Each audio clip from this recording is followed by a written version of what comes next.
Howdy folks, Jambareeqi here, and in this video I'm going to be reviewing the third season of Teen Titans.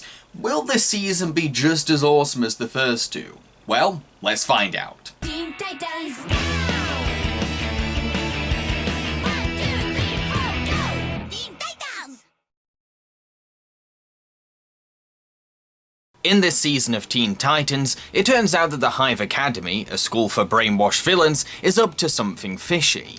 So Cyborg goes undercover as a student at the Hive to find out Headmaster Brother Blood's big plan. However, Cyborg is found out, and Blood says he'll turn Cyborg human if he remains a faithful student. Cyborg pretends to take Blood's offer and must prove his loyalty by killing the Titans. But then Cyborg reveals that his act was still going on and he blows up the Hive. Episodes later, we find out that Blood stole Cyborg's blueprints and used them as templates for the technology of his new underwater Hive Academy, where he has built a giant version of Cyborg's cannon. Luckily, the Titans defeat the Hive once again. Time passes and the Hive is still active, so a new Titans team called Titans East is founded. Cyborg heads to Titans East headquarters to supervise the building of the tower, and he ends up bonding with this new ragtag superhero team who are struggling to develop camaraderie. After a Hive henchman breaks into the Titans East headquarters, our heroes jump into action, and Cyborg teaches the Easterners to cooperate as a team. Once the henchman is defeated, Titans East asks Cyborg to become their leader, but he doesn't have time to decide as Brother Blood suddenly makes his entrance. After a one-on-one battle, Cyborg triggers the security system, which shoots Blood out of the window. Once Cyborg recovers from the battle, Robin calls Cyborg about what's going on, and Cyborg tells him that he's decided to become the Easterners' leader because he believes that he's required. However, it turns out that Titans East have been brainwashed since Blood's last visit, and they turn against Cyborg. Blood returns once again, this time sporting a half-machine appearance, eerily similar to Cyborg's. Will Cyborg be able to defeat a villain that matches his body, and what will his place end up being as a Titan member? In all honesty, I don't think this season was as great as the first two seasons of Teen Titans. Don't get me wrong, it's not a bad season, it does have good episodes, it's just a little of a step down from what's come before. I understand that the first two seasons must have been very hard to follow up from, I really do, but I'm afraid that season 3 lacked the appeal of its predecessors. Certain factors play into why I think this is the case. First of all, I thought that this season was much more dreary and downbeat compared to previous seasons. One of the reasons why I became a fan of this show was because I loved the way it balanced out the dark narratives with fun cartoony comedy and moments of casual relaxation between the Titans. And sure, season 3 still had a sense of humour, there were laughs to be had and even a couple silly episodes, but for this season, I felt as if that the comedy had been downplayed and the dark drama was amplified. Most of the stories for this season were pretty heavy and gloomy. There were little or no scenes dedicated to the team simply hanging out or having fun together.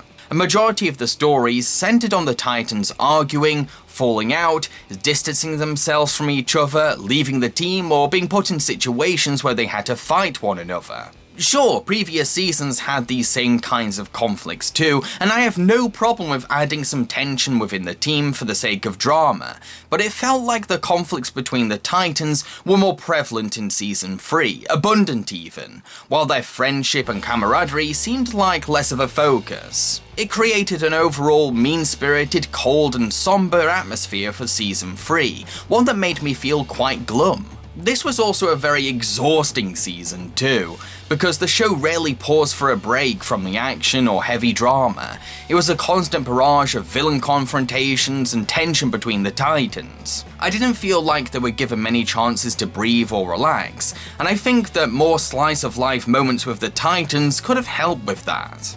The closest we get is Cyborg chilling out with Titans East, but it doesn't last very long and it's not exactly the same. Another reason for the season's lacking would have to be how many episodes feel like callbacks to previous seasons, especially considering that a majority of season 3's episodes' villains are bad guys we've met before. Sure, the show finds ways to justify their returns, but it always feels like an obvious wink to the audience. Hey, remember this antagonist? Well, here they are again! It came off as a bit fan-servicey and gave the season a feeling of deja vu. The great thing about previous seasons of Teen Titans was how they would continually present new and exciting bad guys for the Titans to face. And I love that sense of unpredictability and surprise. Yes, there's a few new villains thrown into the mix, really awesome ones at that, and don't get me wrong, I'm fine with the idea of old villains making returns. It just feels like Season 3 is relying heavily on the novelty of these bad guys making comebacks, which comes off as gimmicky and makes Season 3 have less of an identity of its own. Then we have the main running storyline, which also plays into my sense of disappointment after finishing the season. First of all, I always felt like the rivalry between Cyborg and Brother Blood was forced. The show kept hammering in this dynamic, and it made me feel like they were trying too hard to replicate the relationship between Robin and Slade. Sure, all the ingredients for a high-stakes antagonism between Cyborg and Blood were there. Blood's sneaky move of basing all his technology on Cyborg's stolen blueprints made things very personal for Cyborg, as he felt like Blood had snatched his very soul and identity from him to be used for evil. Plus the fact that Cyborg betrayed Blood as a student has the advantage of not being affected by Blood's mind control power because he's half machine, and helped blow up the Hive, made things personal on Blood's end too. It's just that, again, it all feels a tad on the nose, like the show is really going to extra lengths to make this a memorable villain-hero rivalry. But the harder the show tries, the less sincere it feels, and the more it comes across as a desperate attempt to recapture the Slade and Robin formula. Not to mention, I wasn't too impressed by Brother Blood as Season 3's main villain. I think he made for a great antagonist for Cyborg while he was undercover at the Hive, because there was a sense of constant tension between the two as student and teacher.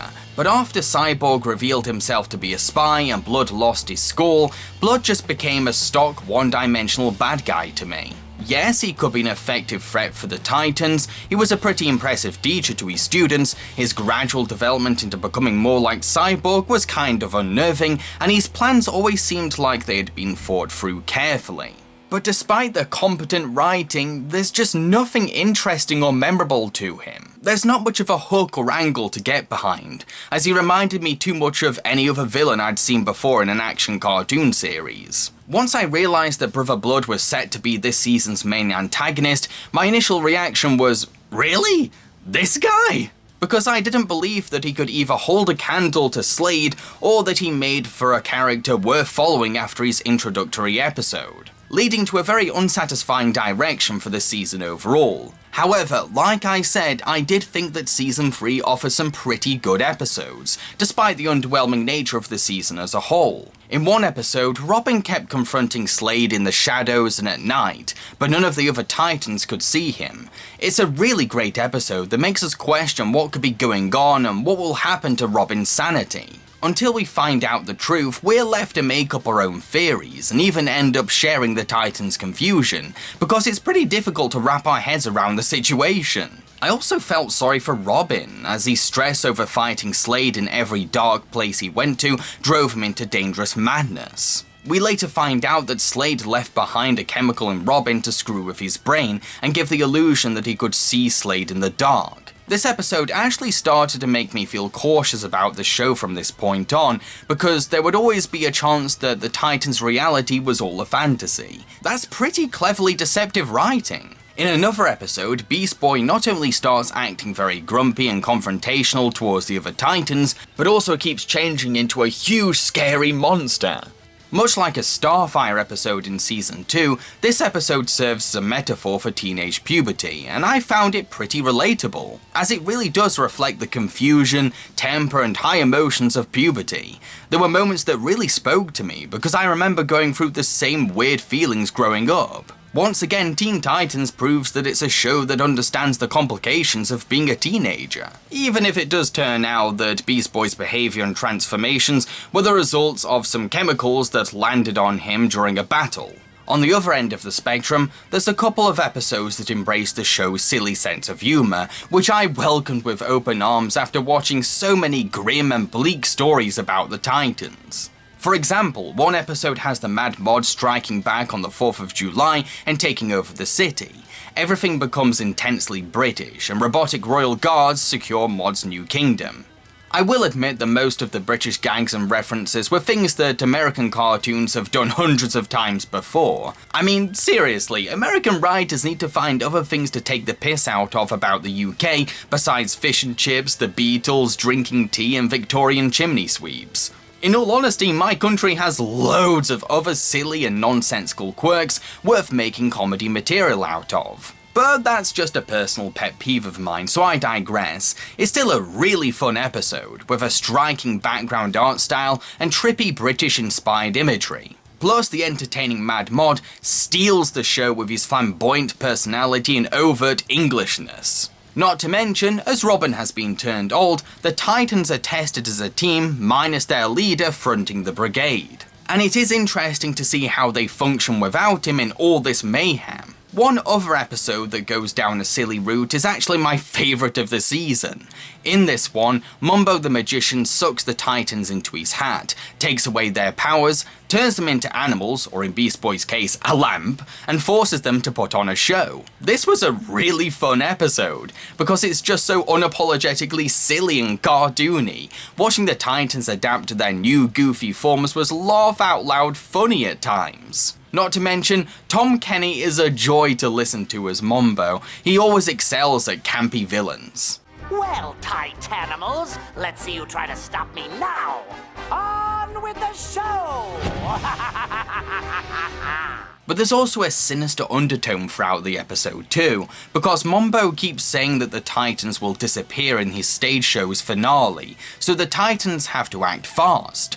But without their powers, they're at a huge disadvantage. It's a very exciting and highly entertaining episode. Now, not only does Season 3 include good episodes like the ones I've just discussed, but Cyborg's character arc throughout the season is pretty engaging too. This is a very Cyborg-centric season, and he goes through a lot as a character, including pulling off a villain act to the Hive Academy, getting a virus that makes him believe everything looks like delicious food, facing his very own arch-nemesis, and becoming the leader of his own team. Apparently, he feels like something is missing from his life, and his near decisions to take up these chances do seem like ways for him to fill that void.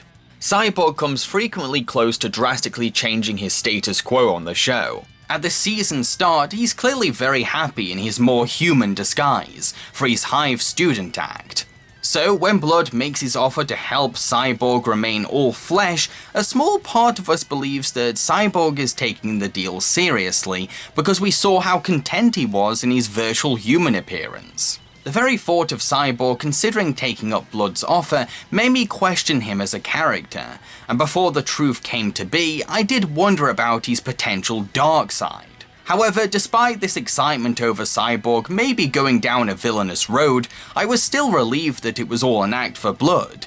Because hey, it's Cyborg, I wanted him to remain a Titan because he makes for an inspiring hero. Then, when Cyborg is later offered to serve as Titan East's leader, I felt rather conflicted. I wanted Cyborg to be happy and prove that he could lead a team, but at the same time, I was already very attached to his place in the Teen Titans dynamic because he had so much as a member. When Cyborg was given this invitation, I shared his uncertainty and excitement, which helped me to connect to his situation. Luckily, after defeating Blood in a one-on-one final fight, Cyborg does decide to stay with the original Titans and encourages Bumblebee to serve as the Titans East leader instead. Cyborg's arc throughout Season 3 is a really interesting coming-of-age story, about growing up, questioning desires, and wondering what it means to be a mature adult.